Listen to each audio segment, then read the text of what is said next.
প্রায় ৩০০ বছরের পুরনো এই বটপাকুড় গাছটি নীরবে দাঁড়িয়ে আছে সময়ের সাক্ষী হয়ে। কত প্রজন্ম এসেছে গেছে, কত গল্প শুরু হয়ে শেষ হয়েছে, সব কিছুই দেখেছে সে।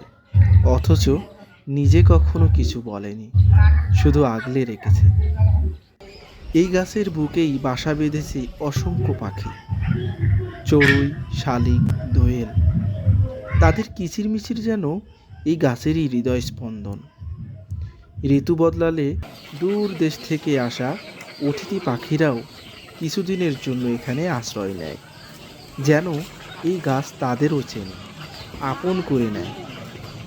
ভোরের আলো ফুটতেই পাখিদের ডাকে গাছটি যেন আবার নতুন করে বেঁচে ওঠে। আর সন্ধ্যা নামলে একে একে সবাই ফিরে আসে তারই বুকে।